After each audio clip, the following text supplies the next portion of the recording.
이제 40살 때 뼈저리게 배운 교훈이 있어. 나쁜 사람 한 명이 얼마나 큰 비용을 만드는지 말이야. 그때 강 부장이라는 사람을 채용했어. 강 부장은 이력서가 화려했어. 유명 건설사에서 5년 일했다고 했지. 추천서도 그럴듯했어. 면접도 잘 봤어. 말을 워낙 잘하더라고. 입사하고 석 달은 괜찮았어. 일도 잘하는 것 같았고 실적도 나쁘지 않았지. 그런데 6개월 좀 지나니까 문제가 보이기 시작했어. 공사 현장에서 자재 구매 비용이 이상했어. 시세보다 센트나 비쌌거든. 강 부장한테 물어봤지. 품질이 좋은 자재라고 하더라고. 넘어갔어. 석 달 뒤에 또 비슷한 일이 있었어. 인건비가 너무 높았어. 강 부장은 인력이 부족해서 급하게 구했다고 했지. 또 넘어갔어. 1년쯤 됐을 때 우연히 알게 됐어. 강 부장이 업체들한테 리베이트를 받고 있었던 거야. 자재비를 높게 책정하고 차액을 챙기고 있었지. 계산해봤어. 1년 동안 강 부장 때문에 손해본 금액이 5천만 원이 넘었어. 당시 돈으로 엄청난 금액이었지. 직원 10명 1년치 월급이었어. 돈만 문제가 아니었어. 강 부장 때문에 다른 직원들 사기도 떨어졌어. 열심히 일해도 강 부장이 빼먹으니까 회사가 힘들어 보였거든. 다들 불안했지. 거래처들한테도 신용이 떨어졌어. 강 부장이 직거래를 하니까 우리 회사가 그렇게 일한다고 소문이 났거든. 깨끗하게 일하는 업체들이 거래를 꺼렸어. 가장 큰 건 시간이었어. 강 부장 문제 수습하는데 6개월이 걸렸어. 거래처 정리하고 새로 계약하고 손해본 돈 메우고 6개월 그것만 했어. 그 6개월이면은 새 사업들은 시작할 수 있는 시간이었어. 새 건물 하나는 지을 수 있었지. 강 부장 한 명 때문에 그 기회를 날린 거야. 총 비용을 계산해봤어. 직접적인 손해가 5천만 원이었고 기회비용이 억 단위였어. 신용 손실은 돈으로 환산할 수도 없었지. 한 명이 만든 비용이었어. 자, 강 부장을 해고했어. 법적 조치도 취했지. 그런데 돌아오는 건 별로 없었어. 이미 쓴 돈은 돌아오지 않았고 잃은 시간은 더더욱 돌아오지 않았어. 그때 깨달았어. 나쁜 사람은 비용과 함께 온다는 걸. 보이지 않아. 서서히 비용이 쌓이지 나중엔 감당 못할 만큼 커져. 42살 때 또 비슷한 일이 있었어. 협력업체 사장이었는데 이 사장이라는 사람이었지. 처음엔 괜찮아 보였어. 가격도 합리적이고 납기도 잘 지켰거든. 1년쯤 거래하다가 큰 프로젝트를 같이 하게 됐어. 이 때문에 이 사장 업체에 물량을 맡겼지. 성금도 상당히 줬어. 이 사장이 납기를 못 지켰어. 핑계를 댔어. 자재 수급이 어렵다고 직원이 아프다고 믿고 기다렸어. 2달 더 늦어졌어. 그제야 현장을 직접 가봤지. 사장이 우리 성금으로 다른 공사를 하고 있었던 거야. 우리 일은 뒷전이었어. 공사가 석 달 지연됐어. 발주차한테 페널티를 물어야 했지. 3천만 원이었어. 이 사장한테 물어야 하는데 이 사장은 돈이 없다고 했어. 우리가 다 떠안았어. 페널티 3천만 원에 지연으로 인한 인건비 추가 2천만 원, 5천만 원을 날렸지. 이 사장 한 명 잘못 만나서 돈만 문제가 아니었어. 발주처한테 신용을 잃었어. 납기를 못 지키는 회사가 됐거든. 다음 프로젝트 이차에서 떨어졌어. 그게 더 큰 손해였지. 비용을 따져보니까 직접 손해 5천만 원에 기회비용이 억 단위였어. 다음 프로젝트 못 받은 게 2억 원 규모였거든. 일 사장 한 명이 만든 비용이었어. 45살 때는 직원 문제였어. 김대리라는 사람이 있었는데 일은 잘했어. 능력이 있었지. 문제는 성격이었어. 김대리는 동료들하고 맨날 싸웠어. 자기 방식만 고집했거든. 다른 사람 의견은 무시했어. 이때마다 분위기를 험악하게 만들었지. 처음엔 능력이 있으니까 참았어. 일만 잘하면 된다고 생각했거든. 그게 실수였어. 김대리 한 명 때문에 팀 전체가 망가지기 시작했어. 좋은 직원들이 하나씩 그만둬서 김대리랑 같이 일하기 싫다는 거였지. 1년에 5명이 나가서 능력 있는 사람들이었어. 3사람을 뽑아야 했어. 교육시켜야 했지. 비용이 엄청났어. 채용 비용에 교육 비용에 생산성 손실까지 팀 계산해도 3천만 원은 넘었어. 팀 분위기가 나빠지니까 실적도 떨어졌어. 전년 대비 20%나 떨어졌지. 김대리 한 명 때문이었어. 능력이 있어도 소용없었어. 결국 김대리를 내보냈어. 늦은 결정이었어. 진작 내보냈어야 했는데 능력이 아까워서 밀었던 거야. 그게 더 큰 비용을 만들었어. 김대리 나가고 나니까 팀이 살아났어. 분위기가 좋아졌고 실적도 회복됐지. 나간 직원들 중 둘이 다시 돌아왔어. 그제야 알았어. 한 명 큰 비용인지.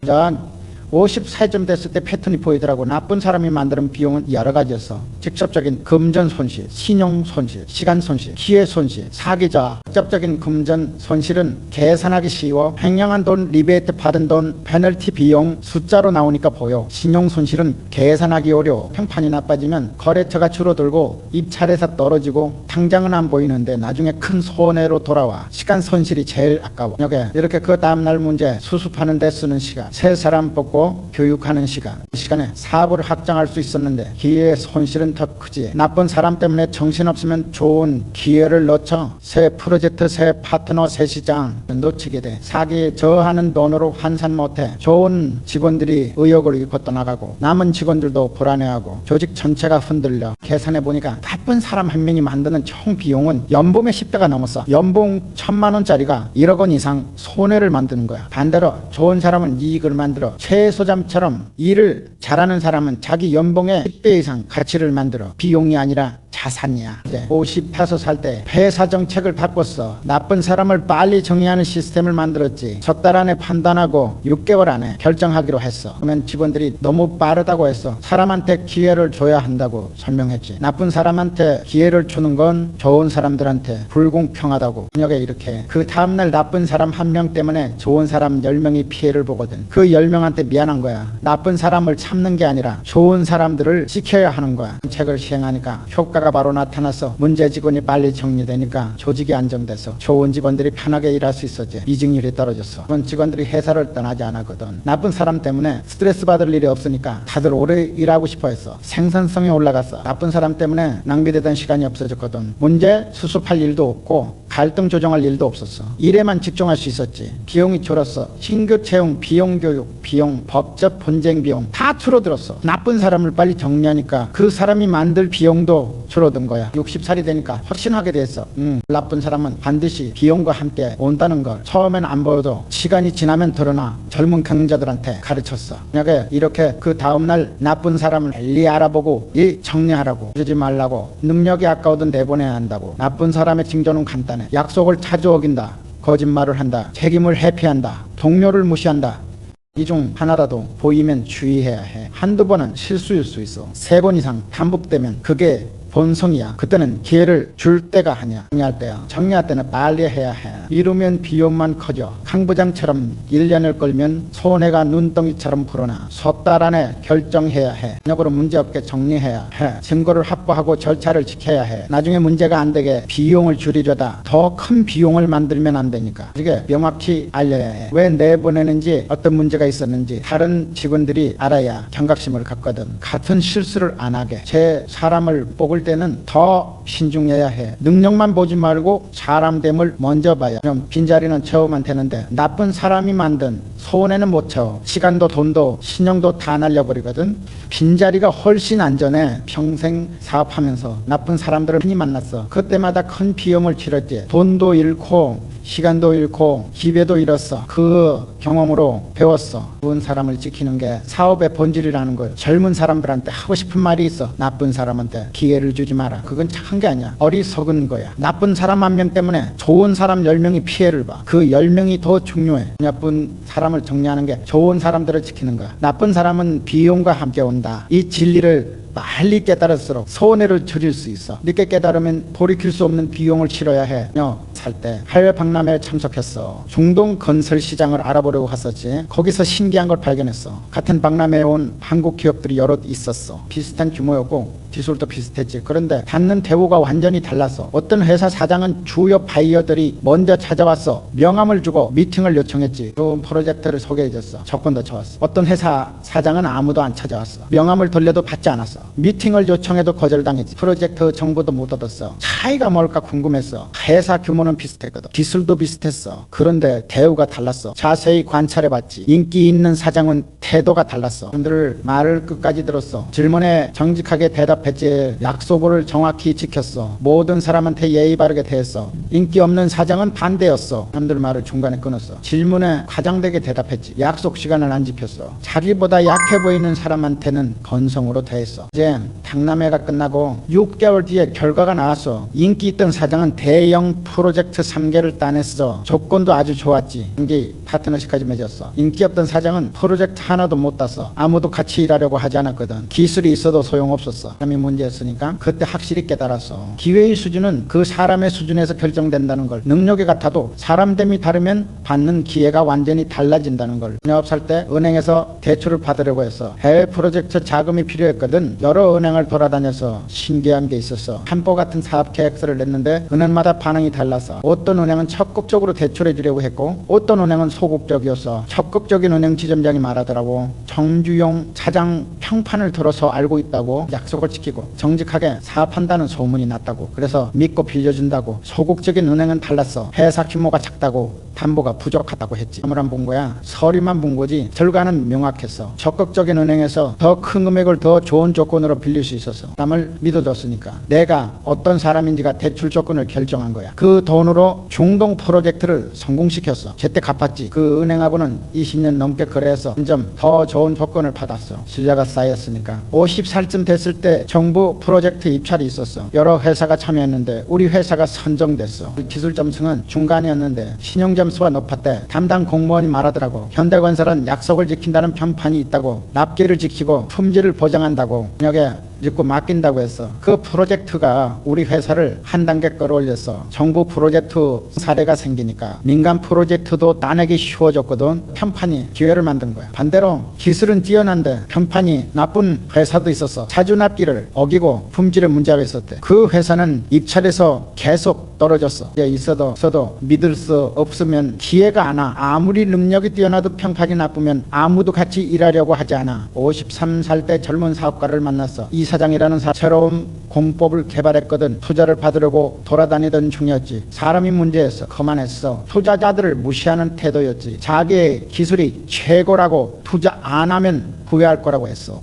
결과는 뻔했어. 아무도 투자하지 않았어. 기술이 좋아도 같이 일하고 싶지 않았거든. 이사장은 이해를 못했어. 왜 투자를 안 받는지. 1년 뒤에 다시 만났어. 이사장이 완전히 달라져 있었어. 겸손해졌고 사람들 말을 듣더라고. 태도가 바뀐 거야. 그제야 투자를 받았어. 기술은 1년 전이나 지금이나 똑같았어. 달라진 건 태도뿐이었지. 태도가 바뀌니까 받는 기회가 달라진 거야. 55살 때 해외 파트너를 찾고 있었어. 유럽 회사하고 여러 회사를 만났는데 한 회사가 특히 좋았어. 그 회사 사장이 우리를 선택한 이유를 말하더라고. 정조영 사장 편판이 유럽까지 들렸다고. 정직하고 약속을 지킨다는 소문이 났다고. 계약 조건이 아주 좋았어. 기술 이전도 해주고 시장 정보도 공유하기로 했지. 장기 파트너십이었어. 편판이 좋은 조건을 가져온 거야. 그 파트너십으로 유럽 시장에 진출할 수 있었어. 큰 프로젝트를 여러 개 했지. 평판 하나로 새로운 시장을 연 거야. 반대로 기술은 뛰어난데 평판이 나쁜 한국 회사도 있었어. 유럽 회사들이 그 회사를 피했어. 약속을 안 지킨다는 소문이 났었거든. 그 회사는 결국 유럽 진출을 못했어. 기술이 아무리 좋아도 편판이 나쁘면 문이 안 열려. 기회가 아예 안 오는 거야. 60살쯤 됐을 때 패턴이 명확해졌어. 좋은 사람한테는 좋은 기회가 오고 보통 사람한테는 보통 기회가 오고 나쁜 사람한테는 나쁜 기회가 와. 좋은 사람한테 오는 기회는 수준이 높아. 조건이 좋고 규모가 크고 장기적이야. 또 윈윈하는 구조지. 그런 기회는 사람끼리만 공유돼. 보통 사람한테 오는 기회는 평범해. 조건이 보통이고 규모도 보통이야. 특별한 게 없어. 성장하기 어려워. 나쁜 사람한테 오는 기회는 수준이 낮아. 조건이 나쁘고 리스크가 높아. 단기적이야. 한쪽이 손해보는 구조지. 그 다음날 그런 기회는 나쁜 사람끼리만 돌아다녀. 직원들한테 가르쳤어. 어떤 사람이 되느냐가 어떤 기회를 받느냐를 결정한다고. 능력을 키우는 것만큼 사람됨을 키워야 한다고. 사람됨을 키우는 법은 간단하다고 했어. 약속을 지켜라. 정직해라. 겸손해라. 모든 사람을 존중해라. 이것만 하면 좋은 기회가 온다고. 실제로 그랬어. 약속 잘 지키고 정직하고 겸손한 직원들한테는 좋은 프로젝트가 맡겨졌어. 중요한 거래처를 소개받았지. 승진 기회도 많았어. 반대로 약속 안 지키고 불성실하고 거만한 직원들한테는 기회가 안 왔어. 중요한 일을 못 맡았어. 아무도 소개해주지 않았지. 그때 젊은 CEO들을 기회가 있었어. 여럿이 모여서 사업 이야기를 나눴지. 거기서도 차이가 보이더라고. 어떤 CEO는 사람들이 먼저 찾아가서 명함을 주고 연락처를 물어봤어. 사업하자고 제안했지. 그 사람 주변에는 항상 사람이 많았어. 어떤 CEO는 혼자 있었어. 아무도 찾아가지 않았어. 명함을 돌려도 받지 않았지. 사람들이 피하는 느낌이었어. 차이를 관찰해봤어. 인기 있는 CEO는 남의 말재 시도석 계속을 잘 들었어. 질문을 많이 했지. 자기 자랑을 안 했어. 상대방에 대한 관심이 진짜였어. 도움을 줄 수 있는 걸 먼저 생각했어. 인기 없는 CEO는 자기 이야기만 했어. 회사가 얼마나 크다. 기술이 얼마나 좋다. 돈을 얼마나 벌었다. 그 말은 안 들었어. 관심도 없었지. 6개월 뒤에 결과를 들었어. 인기 있던 CEO는 대형 유치했고 좋은 파트너십을 여러 개 맺었어. 사람들이 기회를 가져다 줬거든. 인기 없던 CEO는 아무것도 못 얻었어. 투자도 못 받고 파트너도 못 구했어. 능력이 없어서가 아니었어. 사람이 문제였어. 그때 다시 한번 확신했어. 기회의 수준은 사람의 수준에서 나온다는 걸. 같은 능력이어도 사람됨에 따라 받는 기회가 천지 차이라는 걸 70살이 가까워지니까 더 명확해졌어. 평생 본 패턴이 확실했어. 좋은 사람들은 계속 성장했고 나쁜 사람들은 제자리였어. 좋은 사람들은 기회가 계속 왔어. 한 기회가 다음 기회를 낳았지. 좋은 파트너가 더 좋은 파트너를 소개해줬어. 단순하니었어. 나쁜 사람들은 기회가 끊겼어. 한번 실망시키면 다시는 기회가 안 왔어. 평판이 나빠지면 아무도 같이 안 하려고 했지. 악순환이었어. 젊은 사업가들이 자주 물어봤어. 어떻게 하면 큰 기회를 잡을 수 있냐고. 대답은 간단했어. 좋은 사람이 되라고. 좋은 사람이 되면 기회는 저절로 온다고 했어. 그러다닐 필요가 없어. 사람들이 기회를 가져와. 좋은 사람과 일하고 싶으니까. 구체적으로 말해줬어. 약속을 지켜라. 작은 약속부터 지켜라. 이익이 걸려있어도 겸손해라. 성공했을 때도 모든 사람을 존중해라. 약한 사람도. 이것만 하면 1년 안에 달라진다고 했어. 주변에 좋은 사람들이 모이고 좋은 기회가 오기 시작한다고 직접 경험했으니까 확신할 수 있었어. 반대로 하지 말아야 할 것도 말해줬어. 약속을 함부로 하지 마라. 거짓말하지 마라. 작은 것도 거만하지 마라. 아무리 잘나라도 사람을 차별하지 마라. 절대 왜냐면 피해도 망하지는 않는. 기회는 뭐다도 나쁜 일은 안 생긴다고. 평범하게 살 수는 있다고. 현대그룹 키우면서 수만 명을 봤어. 성공한 사람들의 공통점이 있었어. 능력도 있었지만 무엇보다 사람이 좋았어. 사람이 좋으니까 기회가 왔어. 처음엔 작은 기회였는데 잘하니까 더 큰 기회가 왔지.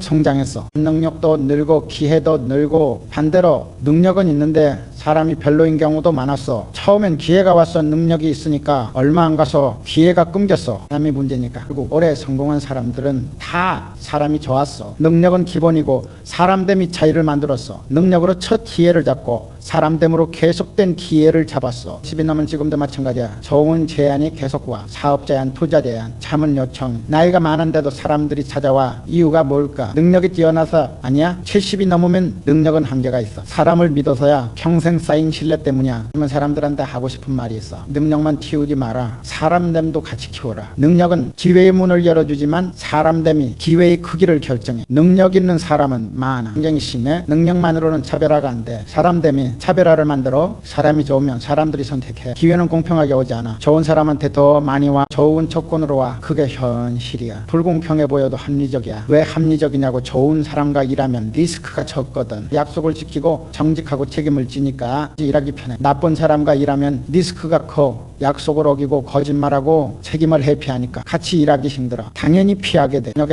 좋은 사람한테 좋은 기회가 몰려. 리스크가 적은 사람한테 투자하는 게 합리적이니까 시장이 자동으로 선택하는 거야. 여기 이렇게 그 다음날 네가 어떤 사람이냐가 어떤 기회를 받느냐를 결정해. 이 진리를 빨리 깨달을수록 인생이 달라져. 능력 키우는 것만큼 사람들 키우는 데 투자해라. 약속 지키는 습관, 정직한 태도, 겸손한 자세, 모든 사람을 존중하는 마음. 이것만 있으면 기회는 따라와. 찾아다니지 않아도 기회가 너를 찾아올 거야. 50살 때 깨달은 게 있어. 오래가는 관계와 금방 끝나는 관계의 차이가 뭔지 시간을 들여서 관찰해 봤더니 명확하더라고. 최 사장이라는 분이 계셨어. 자재 공급업체 사장님이었는데 20년 넘게 거래했지. 한 번도 문제가 없었어. 왜 그럴까 생각해봤어. 최 사장님은 내 시간을 아꼈어. 미팅 약속을 잡으면 꼭 필요한 때만 잡으셨지. 때없는 만남을 안 만들었어. 만나면 준비를 완벽하게 해오셨어. 자료를 미리 보내주셨어. 미팅 전에 검토할 수 있게. 만나서는 핵심만 이야기했지. 1시간 회의를 30분에 끝냈어. 결정은 빨랐고 실행은 정확했어. 전화도 마찬가지였어. 급한 일이 아니면 전화 안 하셨어. 문자를 먼저 물어보셨지. 전화해도 되냐고. 통화하면 요점만 말씀하셨어. 내 마음도 아껴주셨어. 어려운 부탁을 안 하셨어. 무리한 요구도 없었지. 할 수 있는 것만 약속하시고 약속한 건 꼭 지키셨어. 문제가 생기면 먼저 해결책을 가져오셨어. 걱정거리를 안 만드셨지. 보고는 간결했고 결과는 확실했어. 그렇지. 일하면 쳐냈어. 20년 동안 그 태도가 한 번도 안 바뀌었어. 처음이나 지금이나 똑같았지. 그래서 오래 갈 수 있었어. 또 부담이 없었거든. 반대로 박 사장이라는 사람도 있었어.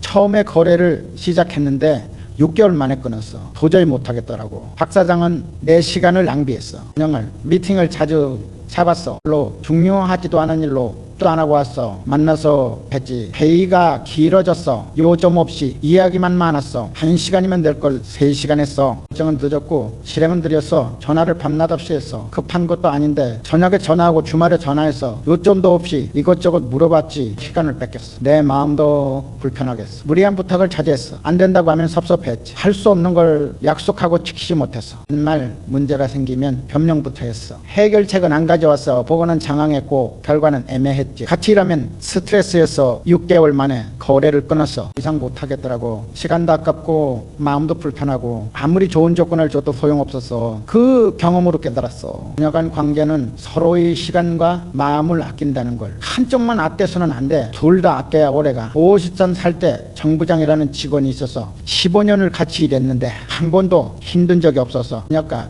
생각해봤지. 정부장은 내 시간을 아꼈어. 보고할 게 있으면 정리해서 왔어. 한 장짜리 요약본이었지. 필요하면 자세한 자료도 준비했지만 먼저 요약본을 보여줬어. 질문할 게 있으면 모았어. 한 번에 물었어. 사소한 걸로 자주 안 찾아왔어. 급한 일이 아니면 정해진 회의 시간을 이용했지. 또 아꼈어. 좋은 소식은 빨리 알려줬어. 나쁜 소식도 숨기지 않았지만 해결책과 함께 가져왔어. 걱정만 깨치지 않았어. 문제를 혼자 고민하지 않았어. 해결할 수 없으면 빨리 말했지. 혼자 끙끙대다가 일을 키우지 않았어. 도움이 필요하면 정확히 요청했어. 5년 동안 그 습관이 유지됐어.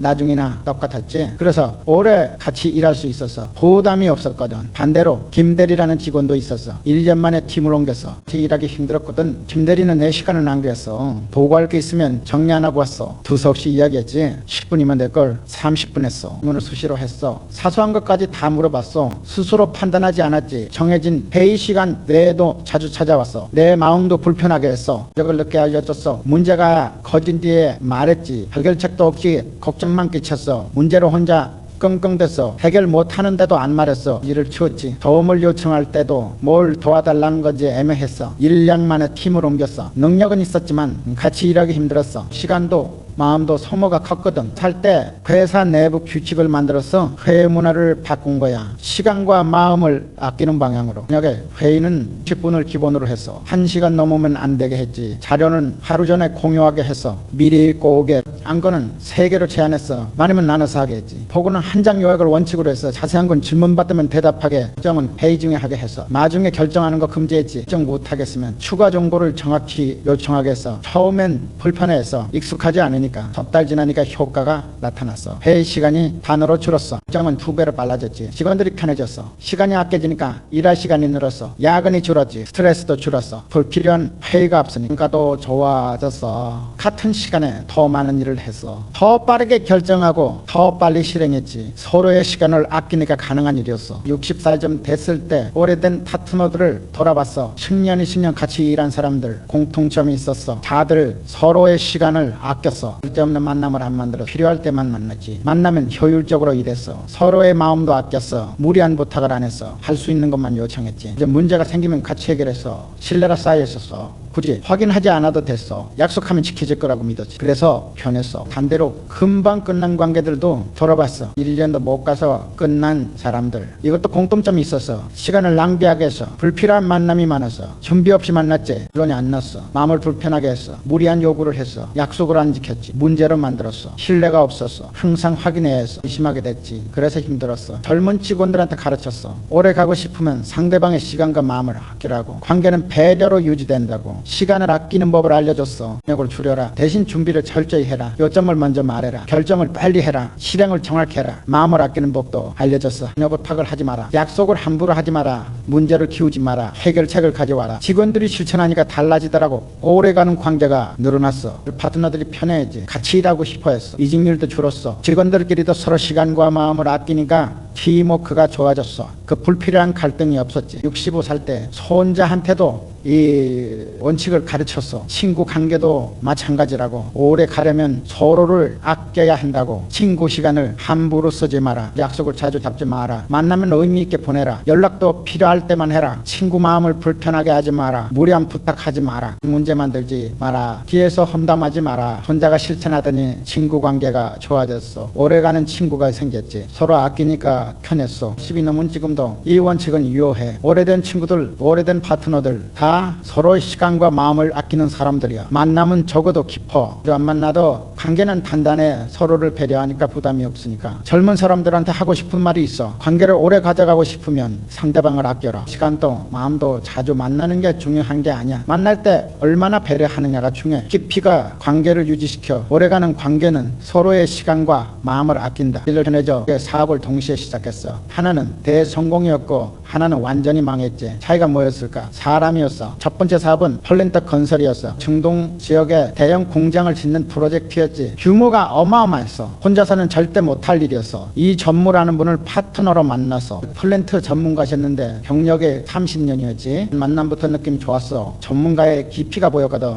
이 전무님은 준비가 철저했어. 시장 조사를 1년 전부터 하셨더라고. 현지 상황도 다 파악하고 계셨지. 리스크도 명확히 알고 계셔서 팀도 이미 구성해 놓으셨어. 각 분야 전문가들이었지. 다 이 전무님이 오래같이 일한 사람들이었어. 서로 신뢰가 쌓여 있었어. 위압 조건을 논의할 때도 투명했어. 리스크를 숨기지 않으셨어. 어려운 부분을 먼저 말씀하셨지. 이익 배분도 공정하게 제안하셨어. 프로젝트를 시작했어. 이 전무님 팀이 기술을 맡고 우리가 시공을 맡았지. 역할이 명확했어. 서로 간섭하지 않았어. 문제가 생기면 같이 해결했어. 누구 탓하지 않았어. 해결책을 먼저 찾았지. 비용이 추가로 들면 공평하게 나눴어. 3년 만에 프로젝트를 완성했어.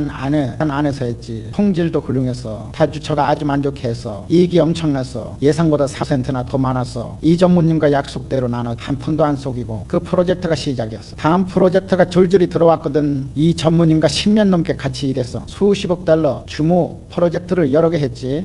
매 성공했을까? 이 전무님이라는 좋은 사람을 만났기 때문이야. 전문성 있고 정직하고 책임감 있는 사람. 그 사람 덕분에 사업이 생긴 거야. 두 번째 사업은 부동산 개발이었어. 서울 강남에 대형 빌딩을 짓는 프로젝트였지. 수익성이 좋아 보였어. 위치도 좋았고 박 사장이라는 사람과 동업했어. 부동산 전문가라고 했지. 경력도 화려했어. 유명한 프로젝트를 여러 개 했다고 했어. 수익률이 얼마나 높은지, 리스크는 얼마나 낮은지 그럴듯하게 설명했지. 계약서도 복잡하게 만들어 왔어. 자세히 안 봤어. 그게 실수였지. 약서를 꼼꼼히 읽었어야 했는데 박 사장을 믿었거든. 능력이 화려하니까 프로젝트를 시작했어. 석 달 만에 문제가 생겼어. 박 사장의 허가를 제대로 안 받았던 거야. 건축 허가에 문제가 있었어. 공사가 중단돼서 허가를 다시 받아야 했지. 6개월이 지연됐어. 비용이 추가로 들었고 박 사장은 책임을 안 지려고 했어. 계약서로 다시 봤어. 그 흥정이 있었어. 지연에 대한 비용을 우리가 다 당겨져 있었지. 이건 반반인데 손해는 우리가 전부였어. 박 사장한테 따졌어. 처음부터 알고 있었냐고. 박 사장은 발뺌했어. 자기도 몰랐다고. 거짓말이었어. 나중에 알고 보니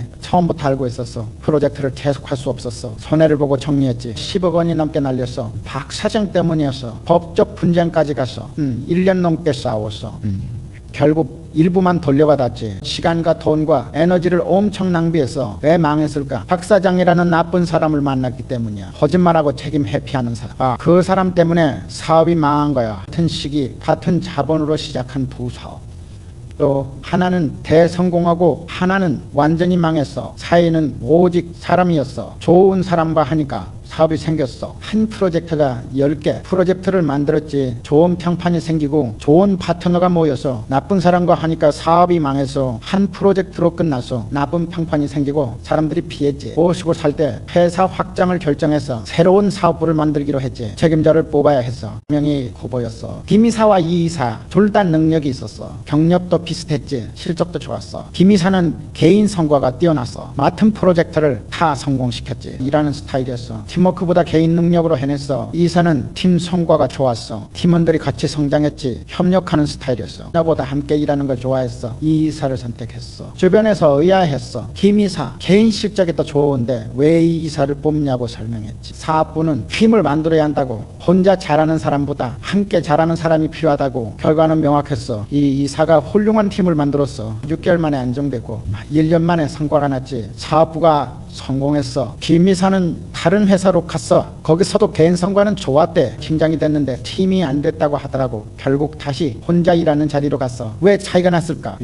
이사는 사람을 모으는 능력이 있었어. 좋은 사람들이 모여들었지. 팀이 생기니까 사업이 커졌어. 능력은 있었지만 같이 일하기 힘들었거든. 58살 때 중국 진출을 결정했어. 현지 파트너가 필요했지. 여러 회사를 만났는데 장 사장을 선택했어. 장 사장은 규모가 제일 큰 회사는 아니었어. 중간 정도였지. 선택한 이유는 사람 때문이었어. 장 사장은 정직했어. 중국 시장의 어려움을 솔직히 말씀하셨어. 좋은 것만 강조하지 않았지. 리스크를 먼저 설명하셨어. 팀도 좋았어. 장 사장 밑에서 10년 넘게 일한 사람들이었어. 이직률이 낮았거든. 좋은 사장 밑에선 사람들이 안 떠나. 현재 평판도 확인해서 장 사장은 약속을 잘 지키는 사람으로 유명했어. 거래처들이 다 좋게 말했지. 중국 진출이 성공했어. 장 사장 덕분이었어. 어려운 일이 많았는데 같이 해결했지. 신뢰가 있었으니까 가능했어. 10년 넘게 파트너십이 이어졌어. 중국 사업이 현대그룹 성장의 한 축이 됐지. 장 사장이라는 좋은 사람 덕분이었어. 반대로 다른 회사 이야기도 들어서 큰 회사하고 파트너십 맺었는데 1년 만에 깨졌대. 서로 불신하게 됐다고. 그 회사는 규모는 컸는데 사람이 문제였대. 약속을 안 지키고 이익만 챙기려고 했다고. 결국 법적 분쟁까지 갔다더라고. 싫다는 사업은 다 나쁜 사람과 했지. 좋은 사람과 하면 한 사업이 10개 사업을 만들어. 평판이 좋아지고 기회가 늘어나. 순환이야. 나쁜 사람과 하면 한 사업으로 끝나. 평판이 나빠지고 기회가 줄어들어. 악순환이지. 젊은 경영자들한테 가르쳤어. 그 사업을 시작하기 전에 사람부터 말하고 아이템이나 시장보다 사람이 먼저라고. 좋은 사람과 나쁜 아이템을 하는 게 나쁜 사람과 좋은 아이템을 하는 것보다 낫다고 했어. 좋은 사람은 나쁜 아이템도 좋게 만들거든. 나쁜 사람은 좋은 아이템도 망쳐. 아무리 좋은 기회도 사람이 나쁘면 결국 실패. 사람 보는 법을 알려줬어. 과거를 봐라. 이전 파트너들이 뭐라고 하는지, 직원들은 얼마나 오래 다니는지,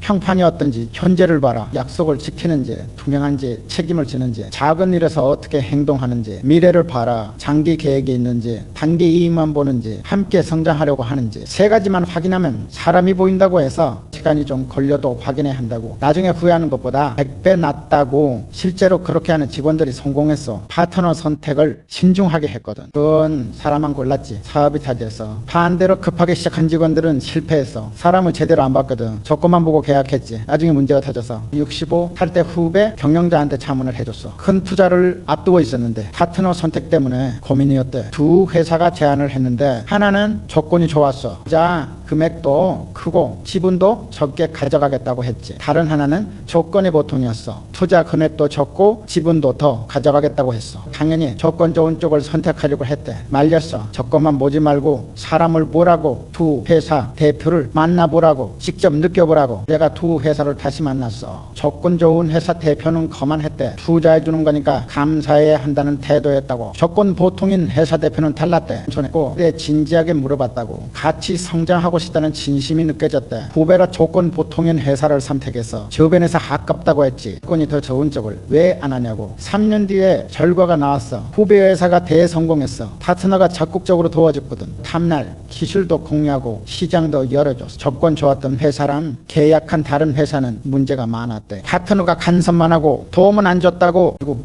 계약을 해지했다더라고. 후배가 고맙다고 연락했어. 사람을 보라는 조언 덕분에 성공했다고. 조건보다 사람이 중요하다는 걸 배웠다고. 70이 넘은 지금도 확신해. 좋은 사람이 전부야. 좋은 사람과 하면 생기고 나쁜 사람과 하면 망해. 기술이나 자본은 부족해도 사람이 좋으면 채워져. 좋은 사람이 기술도 가져오고 자본도 가져오거든. 반대로 기술이나 자본이 있어도 사람이 나쁘면 다 날려. 나쁜 사람이 기술도 망치고 자본도 날리거든. 젊은 사업가들한테 하고 싶은 말이 있어. 사람에게 투자해라. 좋은 파트너, 좋은 직원, 좋은 거래처. 사람에게 쓴 돈은 절대 낭비가 아니야. 나쁜 사람은 무료여도 비싸. 좋은 사람은 비싸도 싸. 사람을 통해 사업이 생기고 사람 때문에 사업이 망한다. 이 진리를 깨달으면 사업이 달라져. 사람을 먼저 보게 되고 좋은 사람과만 일하게 돼. 성공은 자연스럽게 따라와. 신기한 경험을 했어. 은행에서 대출 제안이 왔어요. 총알이도 않았는데 조건도 아주 좋았지. 시점장이 직접 찾아왔어. 현대그룹에 투자하고 싶다고. 금리도 시중보다 낮게 해주겠다고 했지. 한도도 원하는 만큼 준다고 이상했어. 보통은 대출 받으려고 우리가 찾아가야 하는데 은행에서 먼저 온 거야. 이제 왜 그러냐고 물었지. 지점장이 말하더라고. 현대그룹은 신뢰할 수 있다고. 30년 동안 한 번도 연체한 적이 없다고. 약속을 꼭 지키는 회사라고. 그동안 쌓인 신뢰 때문이었어. 대출 받을 때마다 제때 갚았거든. 한 번도 늦춘 적이 없었지. 어려울 때도 기한을 꼭 지켰어. 신뢰 덕분에 필요한 자금을 쉽게 구할 수 있어서 돈 얘기를 하지 않아도 돈이 모였지. 은행들이 먼저 투자하겠다고 했으니까 살 때는 협력업체 문제가 있었어. 큰 프로젝트인데 자재업체가 갑자기 부도가 났어. 대체 업체를 급하게 구해야 했지. 사장한테 연락해서 오래 거래하던 자재업체였는데 그때는 거래가 없었어. 다른 프로젝트가 바빴거든. 사정을 설명했어. 급하게 자재가 필요하다고. 이번 달에는 돈을 못 줄 것 같다고. 그 다음 달에 줄 수 있다고 했지. 정 사장이 바로 대답해서 걱정하지 말라고, 자재 보내주겠다고, 돈은 여유 있을 때 주면 된다고 했어. 계약서도 안 써서 부두 약속만 했지. 정 사장은 다음날 자재를 보내줬어. 2억 원어치였어. 엄청난 금액이었지. 2달 뒤에 돈을 갚았어. 정 사장은 당연하다는 듯이 받으시더라고. 신뢰가 있으니까 가능한 일이었어. 신뢰가 쌓이면 돈 얘기가 필요 없어져. 얼마가 필요한지, 언제 갚을 건지 알거든. 복잡한 계약도 필요 없어. 60살 때는 5억 투자자가 찾아왔어. 해외 펀드였는데 현대그룹에 투자하고 싶다고 했지. 조건도 묻지 않았어. 얼마가 필요하냐고만 물었어. 언제 회수할 생각이냐고도 안 물었지. 그냥 투자하겠다고 신뢰하니까. 왜 신뢰하냐고 물었어. 투자자가 대답하더라고. 현대그룹은 약속을 지킨다고. 그들한테 한 약속을 다 지켰다고. 배당 약속도 지켰고 성장 목표도 달성했다고. 투명하게 경영했다고. 그런 회사에 투자하는 게 안전하다고 했어. 투자금으로 새로운 사업을 시작할 수 있었어. 조건도 좋았고 기간도 넉넉했지. 신뢰 덕분에 돈을 쉽게 구한 거야. 반대로 신뢰가 없으면 어떻게 되는지도 봤어. 다른 그룹 이야기인데 자금이 필요했대. 그 은행을 수시 돌아다녔다고. 어디서도 안 빌려줬대. 담보를 더 요구하고 금리도 높였대. 조건이 까다로웠지. 신뢰가 없었거든. 그 그룹은 과거에 대출을 연체한 적이 있었대. 약속을 안 지킨 거야. 그 기록이 남아서 은행들이 끌었던 거지. 그 보금리로 간신히 빌렸대. 조건도 나빴고 신뢰가 없으니까 돈 구하기가 어려웠던 거야. 60이 살 때 젊은 사업가를 만났어. 영업한 지 3년 됐는데 자금이 필요하다고 했지. 은행에서 안 빌려준대. 이유를 물었어. 담보가 부족하다고, 신용이 없다고 하더라고. 은행 입장에선 당연한 거야. 3년 된 회사니까 어떻게 사업하는지 물어봤어. 거래처한테는 어떻게 대하는지, 직원들한테는 어떻게 하는지 자세히 들어봤지. 그 사업가는 정직했어. 거래처한테 약속을 잘 지켰어. 직원들 월급도 제때 줬지. 작은 약속도 소중히 여겼어. 도와주기로 했어. 현대그룹 이름으로 보증을 서줬지. 은행에서 대출을 해줬어. 금리도 괜찮았어. 3년 뒤에 그 사업가가 성공했어. 대출을 제때 갚았지. 회사도 크게 성장했어. 신뢰를 지켰거든. 지금은 상장까지 했어. 큰 기업이 됐지. 처음 도와줬을 때 본 그 신뢰가 맞았던 거야. 신뢰는 자산이야. 눈에 안 보이지만 가장 큰 자산이지. 신뢰가 쌓이면 돈이 모여. 사람들이 투자하고 싶어 하거든. 신뢰를 쌓는 법은 간단해. 약속을 지켜라. 작은 약속부터. 대출 갚을 때 제때 갚아라. 배당 약속했으면 꼭 해라. 분명하게 해라. 숨기지 마라. 문제가 있으면 먼저 알려라. 거짓말하지 마라. 과장하지도 마라. 일관되게 해라. 한 번만 잘하는 게 아니라 계속 잘해야 해. 10년 20년 같은 태도를 유지해야 신뢰가 쌓여. 65살 때 손자한테 가르쳤어. 용돈을 빌려달라고 하길래 빌려줬지. 일주일 뒤에 갚겠다고 했어. 일주일 뒤에 손자가 용돈을 갚았어. 정확히 약속한 날에 칭찬해줬지. 약속을 지키는 게 얼마나 중요한지 설명했어. 그건 돈이지만 신뢰를 쌓는 연습이라고 했어. 지금 10만 원 약속을 지키면 나중에 10억 원 약속도 지킬 수 있다. 손자가 그 습관을 유지하더라고. 친구한테 돈 빌리면 꼭 갚고 약속하면 꼭 지키고. 친구들이 손자를 신뢰하게 돼서 대학생이 됐을 때 사업을 시작하고 싶다고 했어. 금이 필요했지. 은행에서는 안 빌려줬어. 학생이니까. 손자한테 빌려줬어. 조건 없이 신뢰했거든. 어릴 때부터 약속을 지키는 걸 봤으니까 손자가 사업을 잘해서 이익이 나기 시작했지. 돈을 제때 갚았어. 지금은 제법 큰 회사를 운영하고 있어. 신뢰를 쌓는 거 시간이 걸려. 하루아침에 안 돼. 10년 20년 꾸준히 해야 해. 한번 무너지면 다시 쌓기 어려워. 그래서 신뢰를 지키는 게 중요해. 한 번이라도 배신하면 모든 게 무너져. 수십 년 쌓은 신뢰가 하루아침에 사라지지. 현대그룹을 50년 넘게 운영하면서 신뢰를 최우선으로 했어. 그 다음날 단기 이익보다 신뢰를 택했지. 손해를 보더라도 약속은 지켰어. 그 결과 돈이 모였어. 은행에서 먼저 대출 제안이 왔고 투자자들이 줄을 섰지. 이들도 좋은 조건을 제시했어. 신뢰가 없었으면 불가능한 일이었어. 돈 구하려고 백방으로 뛰어다녀야 했을 거야. 조건도 나빴을 거고. 젊은 사업가들한테 하고 싶은 말이 있어. 원래 투자해라. 당장은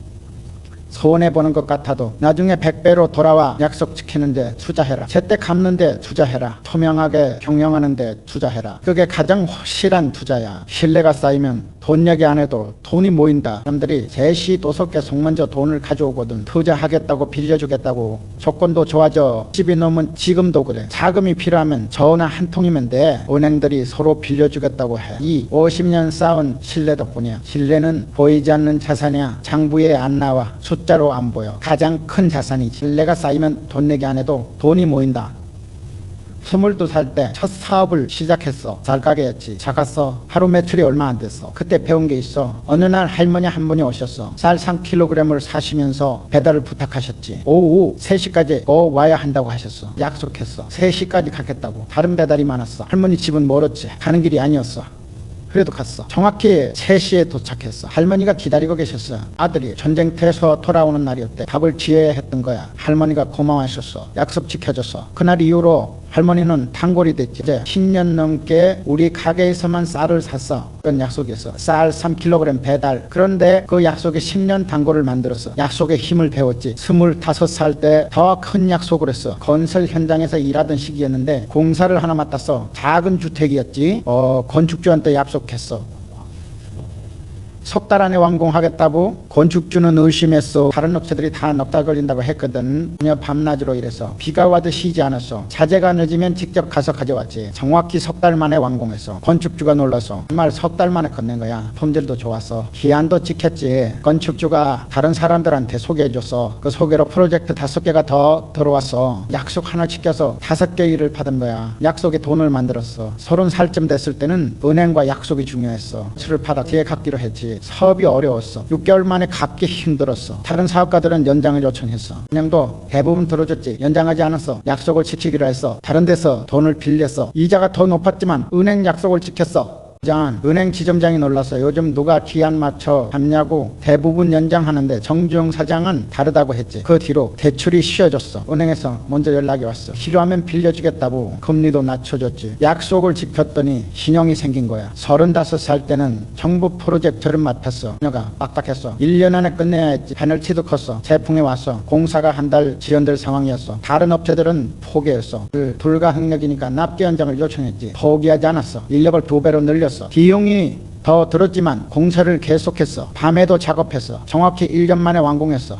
다른 업체들보다 석 달 빨라. 정부에서 놀랐지. 불가능해 보였는데 해낸 거야. 그 프로젝트로 현대건설 이름이 알려졌어. 약속을 지키는 회사로 다음 프로젝트들이 줄줄이 들어왔어. 규모도 커졌지. 40살 때는 해외 프로젝트였어. 중동 플랜트 건설이었는데 발주처가 까다로웠어. 한국 회사를 믿지 않았거든. 시험 삼아 작은 프로젝트를 줬어. 6개월 아꼈어. 제대로 하는지 보겠다는 거였지. 다른 한국 업체들은 다 납기를 못 지켰대. 팀을 직접 챙겼어. 매일 진행 상황을 확인해서 이전 문제가 생기면 즉시 해결했지. 5개월 만에 완공했어. 발주처가 충격받았어. 한 달 일찍 끝낸 거야. 품질도 완벽했어. 그 뒤로 대형 프로젝트를 맡겼지. 10년 동안 중동에서 수십억 달러 프로젝트를 했어. 첫 작은 프로젝트에서 약속을 지켰기 때문이야. 그 약속이 현대를 세계적 기업으로 만들었어. 이 45살 때 주주들한테 약속했어. 배당을 늘리겠다고. 올해보다 20 늘리겠다고 공개적으로 말했어. 그의 경기가 안 좋았어. 이익이 예상보다 적었어. 운영을 줄일 수밖에 없는 상황이었지. 주변에서 다 그러라고 해서 약속을 지키기로 했어. 회사 돈을 아껴서 배당 재원을 마련했지. 운영진 보너스를 포기했어. 약속한 대로 배당을 늘렸어. 주주들이 감동했어. 어려운 상황에서도 약속을 지켰거든. 그 뒤로 주가가 올랐어. 투자자들이 현대를 믿게 되지.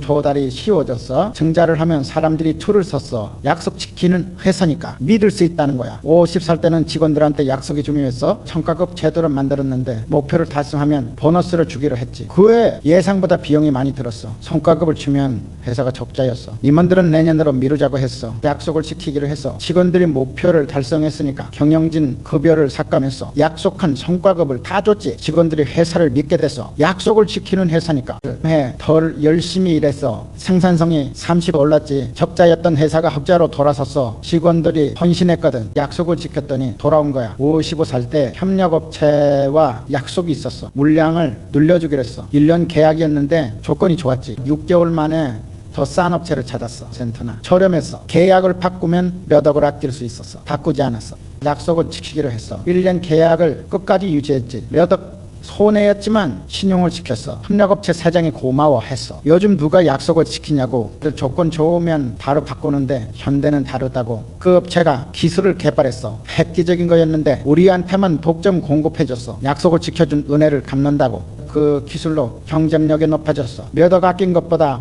훨씬 큰 이익이었지. 약속을 지켰더니 100배로 돌아온 거야. 60살 때 젊은 사업가한테 조언했어. 약속을 가볍게 하지 말라고. 지킬 수 있는 약속만 하라고. 약속은 빚이라고 했어. 반드시 갚아야 하는 빚 못 갚으면 신용을 잃어. 신용을 잃으면 사업도 잃어. 작은 약속부터 지켜라고 했어. 시간 약속, 납기 약속, 금액 약속. 작은 거 못 지키면 큰 것도 못 지켜. 약속을 지키면 입소문이 난다고 했어. 좋은 소문이 약속 지키는 사람이라고. 그 소문이 돈을 만든다고. 그 사업가가 실천했어. 약속을 철저히 지켰지. 처음엔 손해도 봤어. 약속 지키려고 비용이 더 들었거든. 5년 뒤에 성공했어. 약속 지키는 사업가로 유명해졌거든. 사람들이 먼저 찾아와서 같이 일하고 싶다고. 지금은 업계 1인자야. 약속 덕분이라고 해. 작은 약속부터 철저히 지켰더니 큰 성공이 왔다고. 65살 때 손자한테 가르쳤어. 친구한테 약속했으면 꼭 지켜라고. 작은 약속이라도 놀러 가기로 했으면 가야 해. 책 빌려주기로 했으면 줘야 해. 시간 약속했으면 지켜야 해. 약속 못 지키면 미리 말해라. 사과해라. 그리고 다시 약속하지 마라. 지킬 자신 없으면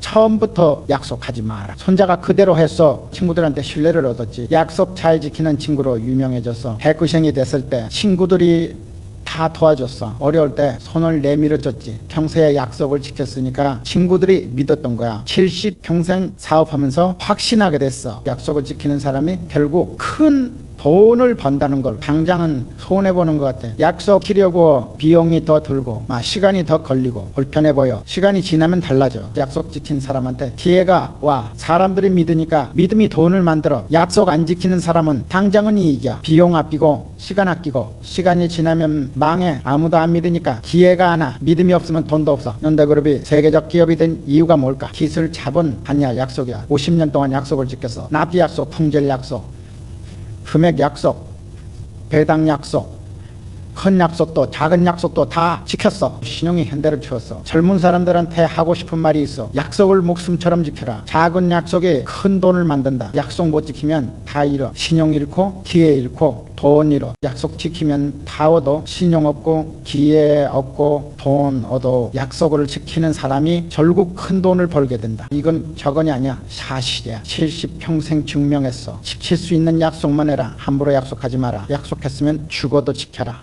그게 성공의 비밀이야. 38살 때 근교훈을 얻었어. 2명의 부장이 있었는데 한 명은 말을 잘했고 한 명은 말이 없었지. 근데 결과는 정반대였어. 김 부장은 말을 정말 잘했어. 회의 때마다 멋진 계획을 발표했지. 목표도 거창했어. 듣고 있으면 다 될 것 같았어. 임원들도 감탄했어. 이 부장은 말이 없었어. 회의 때도 조용했지. 질문 받으면 짧게 대답했어. 계획도 단순했어. 화려하지 않았지. 석 달 뒤에 결과가 나왔어. 김 부장은 목표를 하나도 못 이뤘어. 말만 멋있었지 실행이 안 됐거든. 핑계는 많았어. 상황이 안 좋았다고, 여건이 어렵다고. 이 부장은 목표를 다 달성했어. 말은 적었지만 행동했거든. 매일 현장에 나갔어. 문제를 직접 해결했지. 결과로다는 걸 말, 행동하는 사람은 드물어. 김 부장은 유지에 내보냈어. 그런 사람이 필요했어. 40살 때는 거래처 문제였어. 두 업체가 제안을 해왔는데 이 하나는 프레젠테이션이 화려, 자료도 두껍고 설명도 길었지. 다른 하나는 간단했어. 자료도 얇고 설명도 짧았어. 대신 실적 자료를 가져왔지. 지난 프로젝트 결과를 보여줬어. 화려한 업체는 미래를 말했어. 이렇게 하겠다, 저렇게 하겠다. 다 좋았어. 그런데 과거 실적은 별로였어. 간단한 업체는 과거를 보여줬어. 이미 한 일들을 성공한 프로젝트들. 말은 적었지만 증거가 있었어. 간단한 업체를 선택해서 행동으로 증명한 회사니까 결과는 완벽했어. 약속한 것보다 더 잘해줬어. 이런 업체는 나중에 문제를 일으켰대. 다른 회사하고 계약했는데 말만 하고 실행을 못했다고 예상했던 거야. 43살 때 신입사원을 뽑았어. 이제 면접에 지원자가 말을 아주 잘했어. 허브도 크고 계획도 거창했지. 입사하면 이것저것 다 하겠다고 말이 서툴렀어. 긴장한 것 같았지. 그런데 대학 때 한 일들을 보여줬어. 동아리에서 행사를 직접 만들었고 아르바이트로 돈을 모아서 후배들 도왔다고. 그 말 잘하는 지원자는 떨어뜨렸어. 행동한 게 없었거든. 다 말뿐이었어. 믿을 수가 없었지. 말 서툰 지원자를 뽑았어. 행동한 기록이 있었거든. 그런 일이었지만 직접 했어. 그게 중요했어. 10년 뒤에 그 직원이 임원이 됐어. 여전히 말은 서툴렀어. 행동은 확실했지. 일을 다 해냈어. 믿을 수 있는 사람이었어. 46살 때는 해외 파트너 문제였어. 유럽 회사하고 협상 중이었는데 그쪽 대표가 말을 잘했어. 유창하고 프레젠테이션도 멋졌지. 조건도 좋았어. 이것저것 다 해주겠다고 했어. 시술 이전도 하고 시장도 열어주고 듣기엔 완벽했어. 그런데 뭔가 찝찝했어. 너무 말만 많았거든. 구체적인 증거가 없었어. 회사하고 한 프로젝트를 물어봤지 잘했다고만 했어. 자세한 건 안 알려줬어. 비밀이라고. 레퍼런스를 달라고 했는데 주지 않았어. 이상했어. 예약 안 했어. 말만 믿을 수 없었거든. 6개월 뒤에 알았어. 그 회사가 사기였다고. 여러 회사를 속였다더라고. 같은 시기에 일본 회사도 만났어. 표가 말이 없었어. 영어도 서툴렀지. 프레젠테이션도 단순했어. 대신 자료가 철저했어. 과거 프로젝트 결과를 다 보여줬어. 레퍼런스도 주더라고. 확인해보니 다 사실이었어. 그 회사하고 계약했어. 15년 파트너십이 이어졌어. 한 번도 문제가 없었지. 행동으로 증명하는 회사였으니까. 오후 8점 됐을 때 그냥 말 많은 믿을 수 없고 행동하는 사람은 믿을 수 있다는 거. 말 많은 사람은 계획만 세워 실행은 안 해. 핑계는 잘 배지 상황 탓 남 탓. 결과는 없어. 행동하는 사람은 말이 적어. 계획을 세우면 바로 실행해. 문제가 생기면 해결하지. 결과를 만들어내. 회사 문화를 바꿨어. 그 회의 시간을 줄였어. 말하는 시간을 줄이고 행동하는 시간을 늦었지. 보고도 바꿨어. 계획 보고는 짧게 하게 했어. 대신 실행 결과를 자세히 보고하게 했지. 한 것만 말하라고. 처음엔 불편했어. 계획 발표를 좋아하는 사람들이 많았거든. 말로 일한다고 생각했어. 석 달 지나니까 달라졌어. 실행이 빨라졌지. 회의는 짧아지고 결과는 많아졌어. 생산성이 2배로 올랐어. 보여줘야 하니까. 일부는 회사를 떠났어. 적응 못하는 사람들이었지. 행동하던 사람들은 편해졌어. 원래 서던 대로 하면 됐으니까. 인정도 받았어. 결과로 평가받으니까 말 잘하는 사람 조심하라고. 행동하는 사람 찾으라고. 면접 볼 때 말만 보지 말라고 했어. 저녁에 뭘 했는지 봐라. 실제로 행동한 기록을 봐라. 이 할 때도 마찬가지라고 했어. 계획 발표를 화려하게 하는 사람보다 실행 결과를 담담하게 보고하는 사람을 믿으라고. 거래할 때도 그렇다고 했어. 이 약속을 많이 하는 회사보다 이미 한 일이 많은 회사를 선택하라고 그 경영자가 실천해서 채용할 때 행동 기록을 중요하게 봤지. 화려한 이력서보다 작은 성과라도 있는 사람을 뽑았어. 5년 뒤에 성공했어. 팀이 강해졌거든. 말만 하는 사람이 없었어. 다 행동하는 사람들이었지. 실행력이 뛰어났어. 60살 때 손자한테 가르쳤어. 말보다 행동이 중요하다고. 친구들한테 약속하면 꼭 지켜야 한다고 하겠다고 말하지 말라고 했어. 하라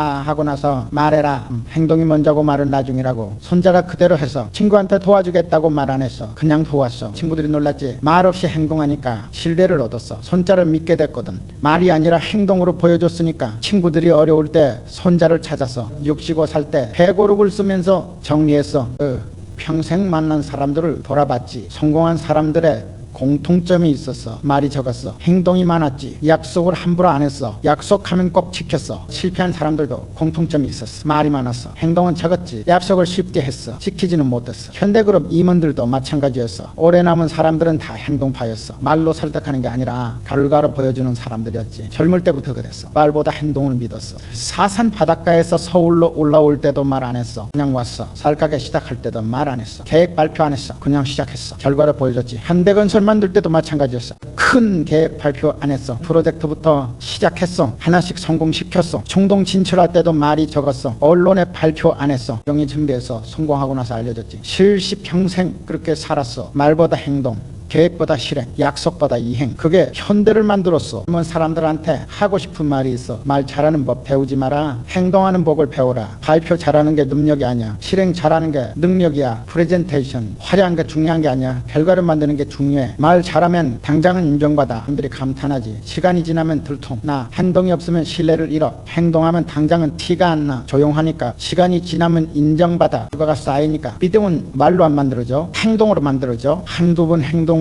부족해. 계속 행동해야 해. 일관되게 행동해야 해. 저녁에 이렇게. 그 다음날 한 번은 누구나 할 수 있어. 100번, 1000번 같은 행동을 해야 믿음이 생겨. 현대그룹이 세계적 기업이 된 이유가 뭘까? 말을 잘해서. 아니야, 행동했어. 50년 동안 약속을 행동으로 지켰어. 낫기를 말로 약속하지 않았어. 행동으로 지켰어. 성질을 말로 보장하지 않았어. 행동으로 증명했어. 70이 넘은 지금도 마찬가지야. 말은 적어. 필요한 말만 해. 정말 나머지는 행동으로 보여줘. 사람들이 현대를 믿어. 말 때문이 아니야. 50년 행동 때문이야. 그 행동이 믿음을 만들었어. 말보다 행동이 믿음을 만든다. 이건 진리야. 말 잘하는 사람 1000명보다 행동하는 사람 1명이 낫. 말은 쉬워. 누구나 할 수 있어. 행동은 어려워. 용기가 필요하고 노력이 필요해. 그래서 가치가 있어. 말 줄이고 행동 늘려라. 약속 적게 하고 이행 많이 해라. 짧게 하고 실행 길게 해라. 그게 성공의 길이야. 41살 때 큰 실수를 했어. 좋은 파트너를 욕심 때문에 잃어버린 거야. 지금도 후회하는 일이야. 최 사장이라는 아는 분이 계셨어. 10년 넘게 같이 일했지. 자재를 공급하는 업체였는데 신뢰가 두터웠어. 한 번도 문제가 없었어. 프로젝트가 들어왔어. 자재 물량이 엄청나지. 최 사장한테 공급을 부탁했어. 가격을 흥정하는데 욕심이 생겼어. 시장 가격보다 10% 낮춰달라고 했어. 그냥 그러니까 할인해야 한다고 했지. 최 사장이 난처해 하셨어. 원가가 있다고 하셨어. 10%는 어렵다고, 5%는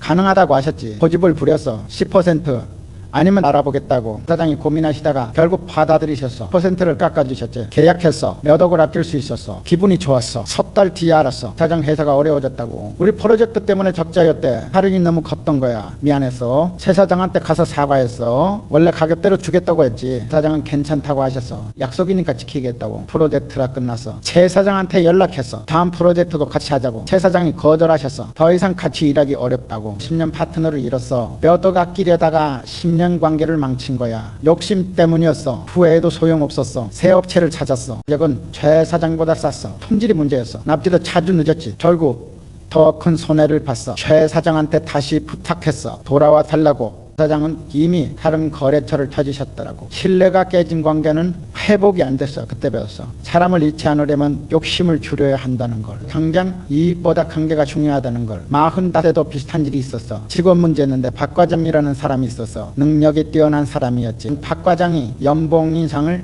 요청했어. 20 올려달라고. 시장 가격에 그렇다고 했지. 합리적인 요구였어. 욕심이 생겼어. 센트만 올려주고 싶었어. 박 과장이 떠나지는 않을 거라고 생각했거든. 능력은 있지만 나이가 많아서 다른데 가기 어려울 거라고 퍼센트만 올려줬어. 박 과장은 아무 말 없었어. 받아들인 것 같았어. 퍼센트를 아꼈다고 생각했어. 석 달 뒤에 박 과장이 사표를 냈어. 다른 회사로 간다고. 거기서 20억대 인상을 제안받았대. 놀랐어. 붙잡으려고 했어. 20억 줄 테니 남으라고 박 과장이 거절했어. 이미 마음이 떠났다고. 자기 가치를 인정해 주는 곳으로 가겠다고. 그냥 박 과장을 잃었어. 10% 아끼려다가 핵심 인력을 잃은 거야. 세 사람을 뽑아서 교육하는데 1년 걸렸어. 비용은 박 과장 연봉의 3배였어. 욕심 때문이었어. 10% 심히 300% 손해를 만들었어. 사람을 잃으면 돈으로 메울 수 없다는 걸 배웠어. 약을 살 때는 해외 파트너 문제였어. 사장이라는 분이었는데 중국 진출을 같이 했지. 이익을 50대 50으로 나누기로 했어. 프로젝트가 대성공이었어. 예상보다 이익이 2배 많았어. 욕심이 생겼지. 60대 40으로 바꾸고 싶었어. 계약서를 다시 봤어. 애매한 부분이 있었어. 해석하기 나름이었지. 변호사를 불렀어. 60대 40으로 해석할 수 있다고 하더라고. 장 사장한테 말했어. 계약서를 다시 해석했다고. 60대 40이 맞다고. 장 사장이 당황하셨어. 50대 50으로 약속했다고 하셨어. 약서가 애매해도 약속은 명확했다고. 그 다음날 맞는 말이었어. 욕심이 길을 막았던 거야. 고집을 부렸어. 법적으로 60대 40이 맞다고. 사장은 할 수 없이 받아들이셨어. 법적으로 져 있었으니까 몇 억을 더 가져갔어. 성공했다고 생각했어. 6개월 뒤에 다른 프로젝트 제안이 왔어. 장 사장이 필요해서 장 사장한테 연락했어. 거절하셨어. 더 이상 같이 일할 수 없다고. 신뢰가 깨졌다고 하셨지. 중국 사업이 막혔어. 장 사장 없이는 진행이 안 됐거든. 다음날 다른 파트너를 찾았어. 조건이 훨씬 나빴어. 몇 억 더 가져간 게 무슨 소용이었어. 10년 뒤에 장 사장을 다시 만났어. 그때 욕심이 잘못이었다고 장 사장은 웃으시면서 말씀하셨어. 이미 지난 일이라고. 관계는 회복 안 됐어. 친하게 지내지만 비즈니스는 안 했어. 한번 깨진 신뢰는 완전히 돌아오지 않더라고. 발전됐을 때 패턴이 보였어. 욕심 많은 사람은 사람을 잃고 욕심 없는 사람을 얻는다는 거. 욕심 많은 사람은 단기 이익만 봐. 당장 얼마 더 가져갈까만 생각해. 관계는 생각 안 해. 사람이 떠나가 욕심 없는 사람은 장기 관계를 봐. 분명하게 나눠. 상대방도 만족하게 해줘. 관계가 오래가 사람이 모여. 회사 정책을 바꿨어. 파트너하고 이익 나눌 때 공정하게 하기로 했지. 이렇게 그 다음날 우리가 조금 벌 가져가더라도 상대방이 만족하게. 직원 연봉도 마찬가지였어. 시장 가격을 주기로 했어. 아끼지 않기로 했지. 능력 있는 사람은 제값 주기로. 처음엔 비용이 늘어난 것 같았어. 파트너한테 더 주고 직원한테 더 주니까 단기적으로는 손해 같았어. 1년 뒤에 달라졌어. 파트너들이 더 적극적으로 일했어. 제 몫을 챙기니까 열심히 했지. 좋은 프로젝트를 먼저 가져왔어. 직원들도 달라졌어. 이직률이 확 줄었어. 회사가 공정하게 대우해주니까 떠날 이유가 없었지. 생산성도 올랐어. 비용은 늘었는데 사람들이 최선을 다하니까 욕심 줄이니까 오히려 더 많이 벌게 됐어. 55 살 때 젊은 사업가한테 조언했어. 욕심을 줄이라고. 그걸 잃으면 다 잃는 거라고. 파트너한테 공정하게 대하라고 했어. 가져가도 괜찮아. 내가 회사가 오래가는 게 더 중요하다고 직원한테 제값을 주라고 했어. 아끼지 마라. 능력 있는 사람이라면 더 큰 손해다. 돈으로 사람을 못 산다고 거래처하고도 욕심 부리지 말라고 했어. 공정한 가격을 줘라. 너무 깎으면 품질이 떨어진다. 결국 손해다. 그 사업가가 실천했어. 파트너한테 공정하게 나눠서 처음엔 이익이 적은 것 같았지. 파트너들이 계속 같이 일하고 싶어 했어. 직원들한테도 제값을 줬어. 연봉이 업계 최고 수준이었지. 이직률이 업계 최저였어. FC 밀력이 안 떠났어. 5년 뒤에 크게 성공했어. 좋은 사람들이 다 모였거든. 욕심이 없으니까 사람들을 믿었어. 같이 성장했어. 60살 때 손자한테 가르쳤어. 친구들하고 욕심 부리지 말라고. 혼자 다 가지려고 하지 말라고. 만약에 이렇게 그 다음날 과자를 나눠 먹을 때도 공평하게 나눠라. 조금 손해봐도 괜찮아. 친구 관계가 더 중요하다고. 게임할 때도 혼자 이기려고 하지 말라고 했어. 친구들도 재미있게 해줘라. 다 같이 즐거워야 오래 놀 수 있다고. 내가 그대로 했어. 친구들하고 공평하게 나눴어.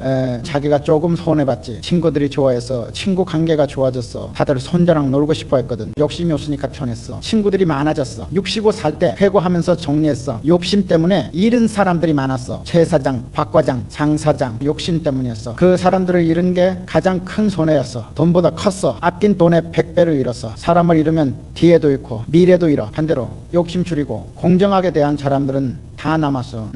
10년이 10년 같이 일했어. 그 사람들이 현대를 키웠어. 그러면 경영자들한테 말했어. 욕심은 독이라고. 당장은 달콤해. 시간이 지나면 쓰디쓴 결과가. 파트너한테 욕심 부리면 파트너를 잃어. 직원한테 욕심 부리면 직원을 잃어. 거래처한테 욕심 부리면 신뢰를 잃어. 공정하게 대하라고 했어. 상대방이 만족하게 해줘라. 우리가 조금 벌을 가져가도 괜찮아. 관계가 오래가는 게 더 값어치 있어. 단기 이익에 눈멀지 말라고 했어. 장기 관계를 봐라. 10년 20년 같이 갈 사람을 찾아라. 그게 진짜 자산이야. 혹시 평생 살면서 확신하게 돼서 욕심 많은 사람은 결국 혼자가 된다는 거. 욕심 없는 사람은 사람이 모인다는 걸. 근데 그룹이 여기까지 온 이유가 뭘까? 욕심을 주졌기 때문이야. 파트너한테 공정했고 직원한테 제값을 줬고 거래처를 존중했어. 처음엔 이익이 적은 것 같았어. 다른 회사들보다 덜 가져갔으니까. 시간이 지나니까 제일 많이 벌었어. 좋은 사람들이 다 모였으니까 70이 넘은. 지금도 그래. 욕심이 없어. 이걸 공정하게 나눠. 그래서 사람들이 계속 현대를 찾아와. 젊은 사람들한테 하고 싶은 말이 있어. 욕심을 줄여라. 혼자 다 가지려고 하지 마라. 이제 한 장은 손해 같아도 나중에 이익이야. 사람을 잃지 않으니까.